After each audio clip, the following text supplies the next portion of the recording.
Hey guys, and welcome back to my kitchen. But in case this is the first time you're stopping by, my name is Gina and I'm a wife and mother from the Midwest, and I enjoy cooking fresh meals for my family, and sometimes I make videos of my recipes and I post them here on YouTube.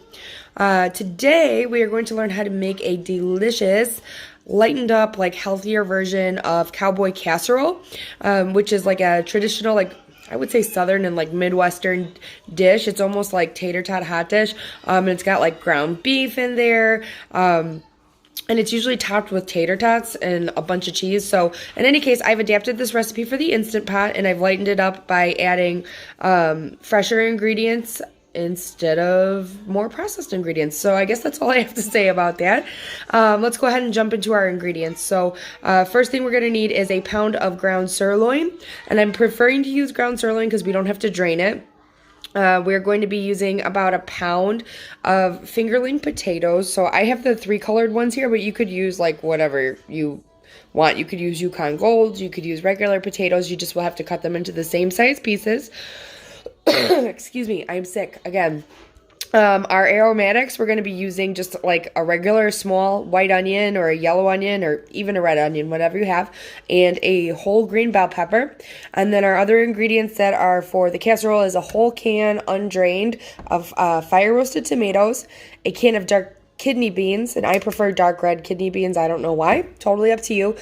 You could also use like pinto beans or black beans, whatever kind you want, but I kind of was changing out some of the ingredients and adding beans so that way the protein content goes up. So in any case, drain and rinse these guys. And then a whole can of corn, which we are also going to drain and rinse.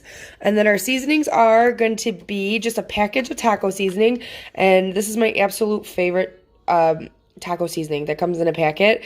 And I'm not sponsored by McCormick or anything to say this. This is just my favorite. I feel like it tastes really good. And there's like whole pieces of dried minced onion in there, which make it really good for using in other different types of recipes. But anyways, we're going to use a whole package of this. And then because we have veggies, like this is enough to season up this meat right here. So we're going to need to add some additional seasonings for our veggies. So I'm just going to be adding some black pepper, maybe a little salt, some garlic powder, and then we'll add in a little bit of this, which is caldo de pollo de res, or basically like beef bouillon powder. And you can skip this, you can use it, it's totally up to you. But I will basically be using this instead of salt because it's very salty. So that is why I do not have salt out here, people. My prep, I'm just going to wash and slice my potatoes and go ahead and dice up my green pepper and my onion. And I will be back because we're going to start browning off our ground beef and stuff in our Instant Pot. I neglected to mention when I was doing the ingredients that this dish is really, really awesome with toppings. And tonight we are going to be having some cilantro. I'm going to use about a cup of this Mexican style cheese blend that I have, but you could use whatever cheese you want. And then some sour cream. And then like you could put whatever you want on top of it. Like green onions would be really good. Avocado, like a lot of things would be good on it, but keeping in mind that we are keeping it lighter, I did just want to mention that this is an option and not necessary. Okay, so I just wanted to pop on for a second and show you the size of the veggies. So this is, I would say, a large dice on the green peppers and somewhat similar on the onions. So now I've just actually started up my Instant Pot, and I have it on top of my oven for you guys so you can see inside of it better because it's a very shadowy pot because it's so deep. So as usual, guys, I forgot to mention that we need oil because we're going to be sauteing off these veggies for a minute. We just need a teeny little spritz. Like you could probably even just use like a Pam spray like that. But I'm just going to go ahead and drizzle in, I'd say what would be the equivalent of a tablespoon, we'll say. And I've got my my Instant Pot, focus please, on saute more, and I'm just waiting for it to heat up before I go ahead and sweat off these veggies. Okay guys, so you can see that the onions are nice and translucent and the peppers are still crisp, but that's fine because we're going to now saute off our ground sirloin. So I'm just going to go ahead and dump that in there and make sure you don't get that nasty paper in there. Blood paper.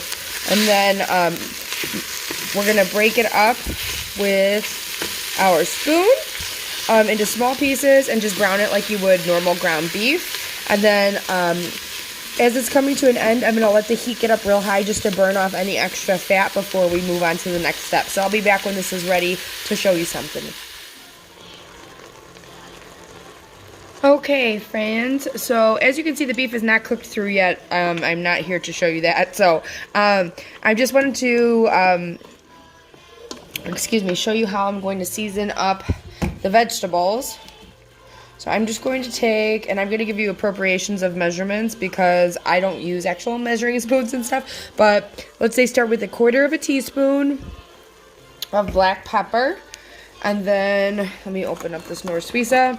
I'm going to be aiming for probably around a teaspoon of that. So I should actually get a teaspoon out for that because I cannot scoop that with my finger. Hang on.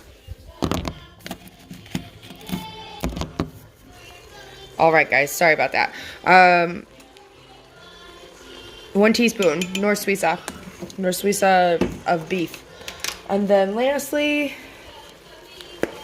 I've got my garlic powder, and I'm going to give it a hefty shake. I would say probably equivalent to 1/2 teaspoon. So now that we've got that in there, I just want to mix this up while it's simmering. I'm browning off that ground beef because it is simmering in all of those juices. So that'll help to season up our green peppers and our onions because as I mentioned before, the taco seasoning packet is meant for 1 pound of ground beef, but we're adding in potatoes and other veggies, so I just wanted to give it a little bit of a boost of flavor since we are definitely lightening this recipe up. Oh, and sorry, I moved very fast there. The size of the potatoes is more of a thinness because this was a really weird package of those potatoes. Like most of them were like fingers like this, like bent. Versus like the normal where they're like circles where you get nice pieces like that. So I had to like slice them on a bias. Anyways, but it's the thickness that's important. I would say this is what I would call an American fry. If you guys know what that means, maybe that's a Midwest diner thing, but I don't know. I'm bad at measurements, so you if it'll focus, you can see this is about what I'm talking about. So like 5 millimeters, if that makes sense. Why wouldn't that make sense? All right, guys. I'm just going to kind of wait for this to finish browning and for some of this liquid to evaporate. And then I'm going to go ahead and we'll get our taco seasoning in and dump in the rest of our stuff. Okie dokie. So we're at the point where I'm going to add everything else in. And as you can see, like there's barely any fat in the pan. And what is remaining there, sorry, I'm not even looking at the actual pot. Whatever's remaining is fine because you do need to have some liquid in the Instant Pot, supposedly, for it to work properly, and I'm not trying to blow up my Instant Pot, so we're going to follow that. So I'm just going to dump in my package of taco seasoning and kind of get that mixed up pretty good.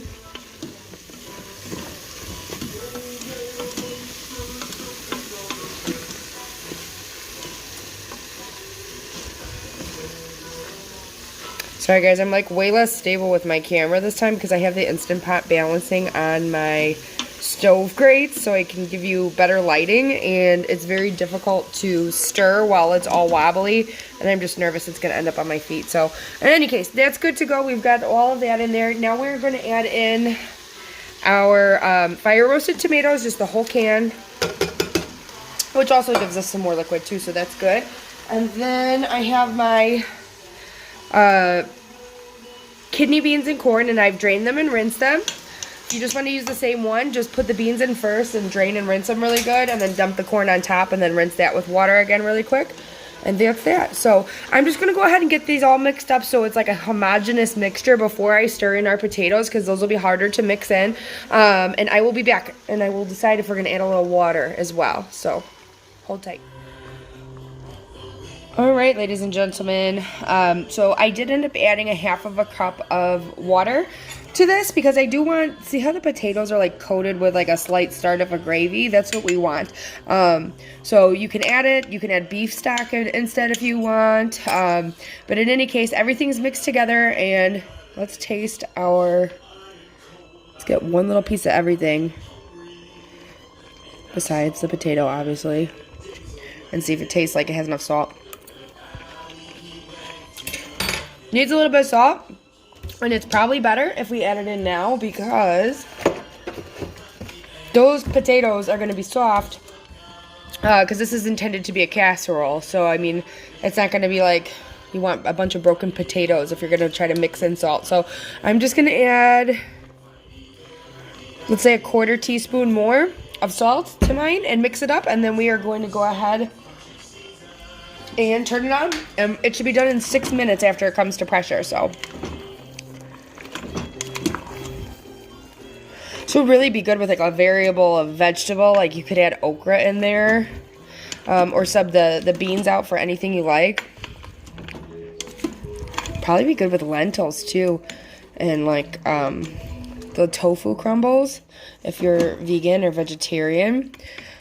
Probably be really delish. All right, I think we're probably good to go. I'm gonna go ahead and place my lid and dent my microwave. No, thank goodness. Wouldn't be the first time. All right, so I have my Instant Pot lid on. Oh, my camera was on Zoom the whole time. That's why it was looking weird. Makes sense. All right, so in any case, we have the lid on our Instant Pot. The vent is sealed. We have to cancel the process because it was on saute. And then now I'm going to set this up under bean chili. I don't know why, but that's just what I'm choosing to do. So we're on more pressure, and I want this to be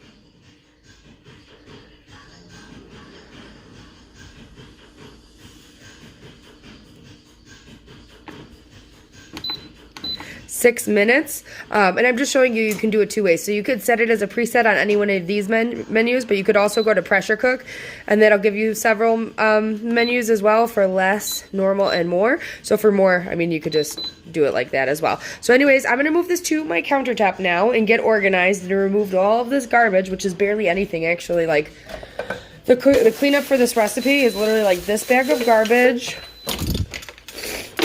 and this, like that's literally it. So anyways, I'll get cleaned up and I'll be back when this is ready to open up.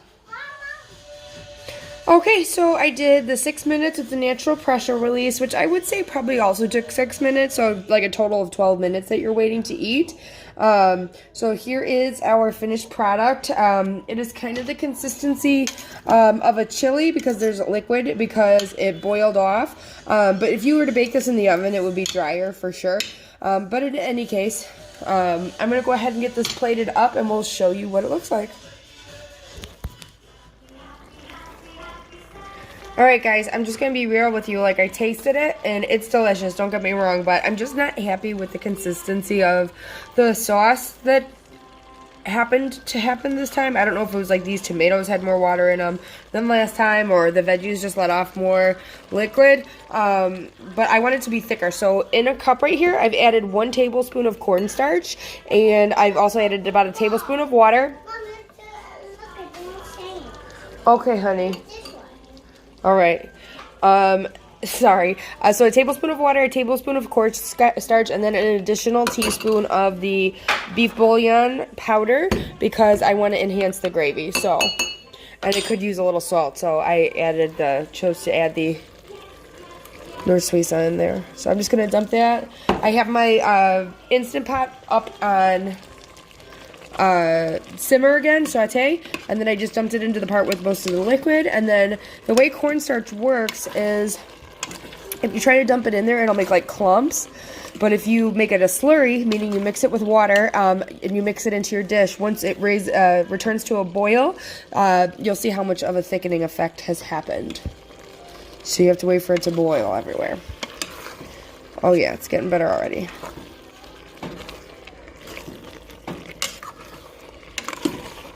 See, the sauce is thickening up now. Ooh, lots of steam.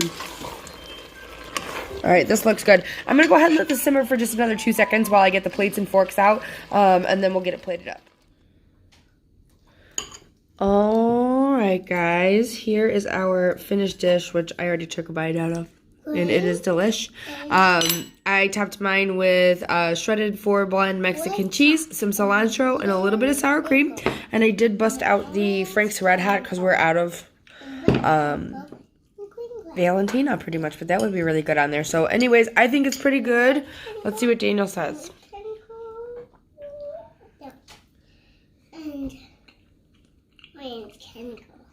Pretty good. Pretty good? Okay. All right, guys. Well, if you enjoyed... What?